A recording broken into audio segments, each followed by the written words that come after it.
Dominant burnout is not uncommon, but unfortunately there is a lot of shame and embarrassment attached to it because we dominants like to be the strong one. We like to be the one who's in charge. We like to guide, we like to lead, we like to manage, we like to mentor, we like to counsel, we like to coach, all of these things.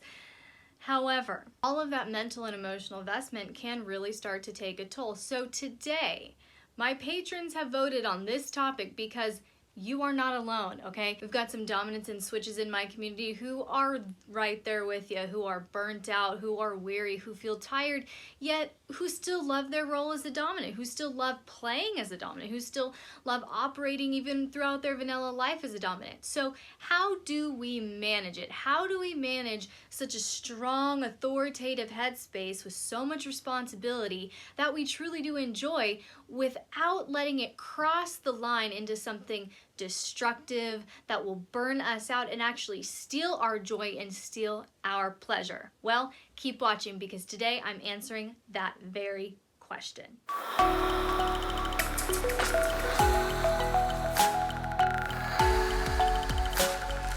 Before we jump into it today, I wanted to do another Patron Spotlight shout out for this beautiful robe that we have today. Isn't it gorgeous? This one came in from my beautiful The Curvy Girl Loves. Jen, my bratty queen, I love you, baby. And come on, you guys, is this not just absolutely delicious? I put the Amazon link in the description if you want to go pick one up yourself. Now, in my experience, it usually goes one of two ways. You have a dominant that's really, really good at giving, really, really good at caretaking, really, really good at providing for their submissive. But in doing so, they kind of lose themselves in that dominance, and they enjoy it. They like it. They love being the one that their submissive looks at for guidance and for counsel and for all of these things. They love being needed and wanted and adored, and all of that is very fulfilling for them. But they can burn themselves out because they give, and they don't stop to actually receive. That's the first category. The second one is similar but a little sneakier, and this is the style of dominance that they are just as disciplined with themselves as they are with their submissive. So it's not that we give, and then we burn out and we have nothing left to give to ourselves. Is we're very authoritative with everyone in our lives, with our submissive and with ourselves, and we keep ourselves to such a high standard that we actually don't give ourselves permission, dominance, to relax, to receive. Okay, so we can get stuck in this loop of giving, of caretaking, of counseling, of coaching, of mentoring, of being authoritative, of being panned out, of planning. And we are the ones that need to dominate ourselves a little bit here. And we are the ones that need to go, no, I also need care. I also need rest. And I also deserve to receive pleasure. So I thought I'd share with you 7 of the things that I specifically am working on right now in my life as a dominant to help me get a little bit more balanced, and hopefully in sharing these, you can also apply them to your own life and dynamic as well. Prioritize healthy eating and exercise. Now this one is very important, dominance, because a body is built in the kitchen and sculpted in the gym. Don't think that you can just neglect what you eat and then go work out because you want to stay hot, right?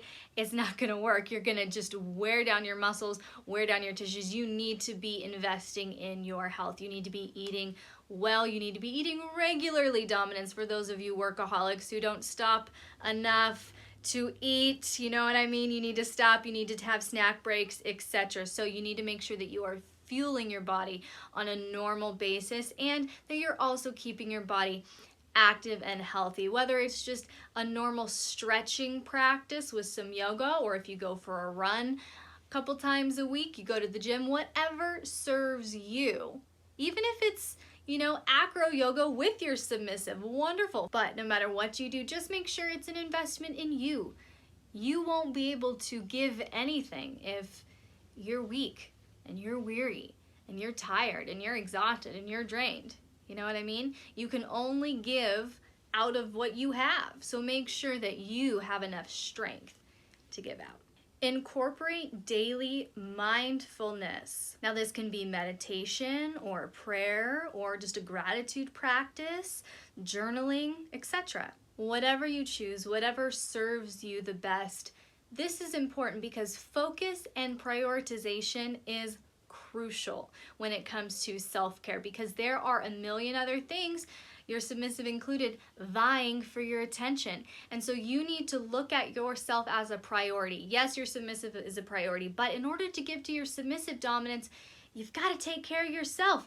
Again, you cannot give what you do not have. So you need to have a daily mindfulness practice so that you can focus and so that you can prioritize, so that you can really identify, where are my time wasters? Where are my time drainers? What is draining me? What is just sucking the life out of me? And where can I maximize my time? Where can I maximize my energy? Where can I give more? Where can I reduce some energy expenditure, etc.? You know what I mean, dominant? So take the time to be mindful enough to focus and prioritize. Invest in a coach, mentor, or counselor. At the very least, consistently schedule time with a dominant friend. Now, this one is really, really important. Probably one of the most important things on this list here of my top 7 tips for self-care for dominants and caregivers is you have to have someone in your life who's not a submissive that you can dump on, that you can just be real with. You don't have to be on, you don't have to be dominant. You can have a breakdown. You can have someone where you feel safe enough to feel weak in front of. You know, I know that a lot of times it's kind of a mental block, dominance, where we want to be the strong one to our submissive, and we kind of feel like if we show any sign of weakness or vulnerability, then our submissive will lose respect for us. Nothing could be further from the truth. The more human that you are, not saying that you dump on your submissive and then you put all of your problems on your submissive. No, you have to have coach, mentor, counselor to do that with, but you're allowed to be human, be vulnerable, etc. Tell your submissive, you know what, I am tired today. You know what, I'm still human. And I'm allowed to be human. And you know what, dominance? I'm going to take a moment and say, baby, you're allowed to be human. You're allowed to be tired. You're allowed to be weary. Everyone gets tired. Everyone gets weak. Everyone gets weary. But you need a safe place, a safe person to be tired in front of, to be weary in front of. And if for the sake of your power exchange dynamic, you don't feel confident or comfortable just being that vulnerable in those moments, then that's why it's so important to have at least a dominant friend that you can call, be like, dude, it's a lot right now. And they can go, yep, I know. And they can kind of hold you up and you can support each other at the very, very least. But you need someone. You need someone. You're not supposed to do this on your own. Find someone, at least one person that you can just be real with in those moments where you get tired and weary and need rest. Set a designated time to turn off your phone every day. I think we all can see, without me even having to explain this one, the benefits here. Dominance, when we get accustomed to being in dom space, being the one who guides, being the one who leads, being the one that protects, being the one that's panned out and plans and all of these things, it's very important, again, to have the mindfulness to prioritize a cutoff time. No, this is when I get to check out of helping everyone else. This is when I get to check out of being dominant, being caretaker, being leader, all of those things. This is my time now to reinvest in myself. It's not selfish, it's necessary. And a pro tip here, and something that I've tried lately, which I have absolutely loved, especially for those of you who are now actively working from home, is leave your devices in your workspace. If you have an office, leave them in your office, close the door, pick them up tomorrow morning after breakfast. If it's just a workspace, if your workspace is on your kitchen table, you know what? They can stay on the kitchen table and you can go on upstairs and have some great relaxation or some playtime with your submissive. But again, designate that time that, you know what, you don't have to be on all the time. You don't have to have all of the answers all the time. You are allowed to take a break, to set that boundary and to go, nope, I'm checked out for the day. Set boundaries surrounding your dominance, advice, help, etc. Now this one is similar to the last point, but this one is more internal dominance. You need to give yourselves permission, dominant switches, caregivers, to accept your limits because you have them. You have limits. Can we all just stop and say, I have limits?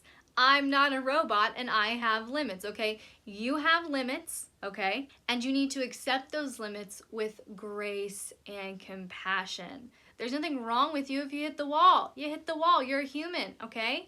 You're allowed to get tired. You're allowed to get weak. You're allowed to get overwhelmed. Accept when you hit the wall. Accept it with grace and compassion. Not shame, not judgment, not you should have been stronger. All of these things, not, because I know that can be a real big narrative in our minds, dominance and caregivers. So accept those limits with grace and compassion for yourself. And with this, learn to say no. I'm sure you're very excellent at saying no with your submissive in terms of training, protocols, all of that. But are you just as good at saying no with the people in your life, your family, your friends, your coworkers, your neighbors, whoever it might be? Are you just as good at saying no with your clients even? Are you just as good at saying no? Can you say, I am a priority and I can respond to this person tomorrow, but my mental and emotional well-being is more important right now than getting back with them?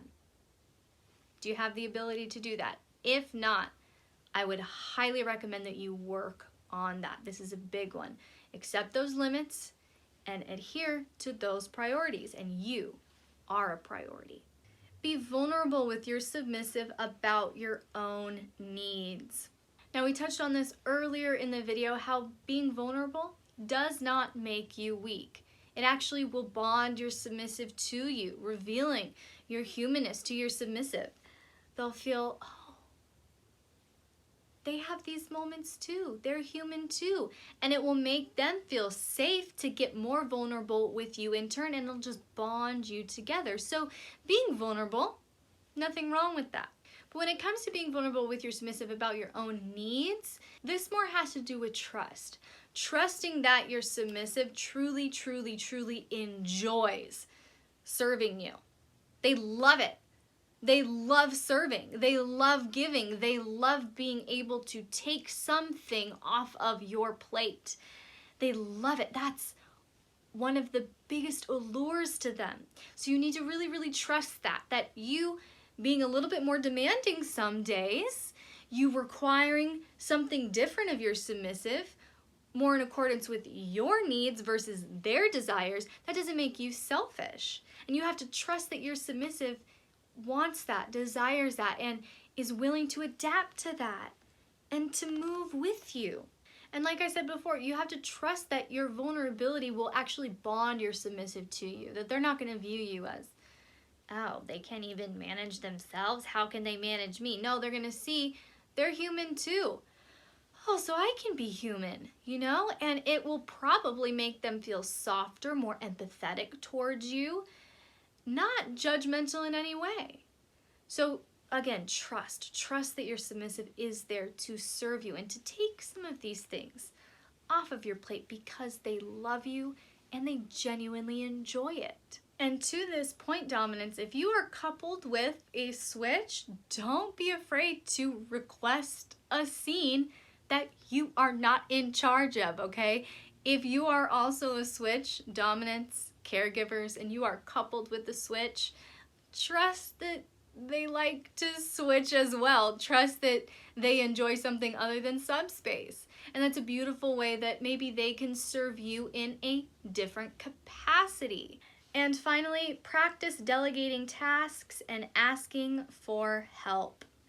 Again, we like to be in control. We like to be panned out. We like to be the planners. We like to be the organizers. We like to manage things. That's what we love about Dom Space. That's what makes us so good at planning these scenes and getting into our submissive's mind and all of these beautiful things that we and they enjoy. However, it can be absolutely exhausting. And you know what? You weren't meant to do it all. You weren't. Your submissive, if properly trained, should be an excellent assistant for you. So utilize that. Utilize your submissive as a resource and actively look for opportunities. Actively look for opportunities to delegate tasks, okay? Beyond that, beyond with your submissive, actively look for opportunities to delegate tasks to your staff, your team, your volunteers, etc. This is a great way to practice delegating tasks, getting comfortable trusting other people with things, and not micromanaging. And that can translate very, very well into just being able to rest more with your submissive. Because something we have to understand, dominance, and this might be super cringe for you to hear, and I'm sorry, baby, but I gotta tell you, ultra independence, that whole super lone wolf mentality, I don't need anyone, I can do it all on my own, all of that, that may seem strong and dominant and authoritative, but it's actually a trauma response, okay?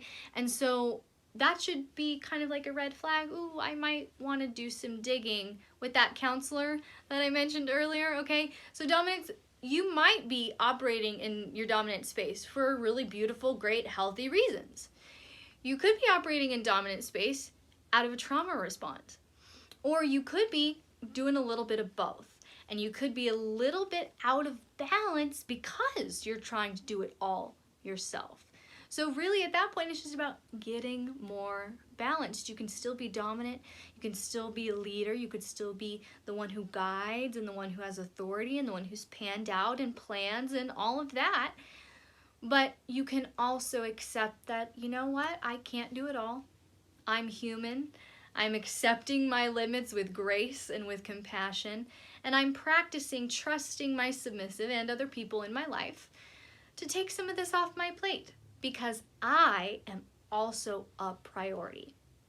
Dominance, listen, you are also a priority, not just your submissive, not just your business, not just your organization, not just, all of your endeavors. You are a priority. And if you get burnt out, all of these things that you're trying to manage burns with you, baby. So we got to make sure that you stop this burnout before it stops you. So I would suggest trying some of these tips that I threw out at you today and follow up with me. Comment below in a couple of weeks and check back in with me and let me know how you're doing. If you feel a little bit more stable, have more peace of mind, and that deep pleasure of your dom space really starts coming back to you.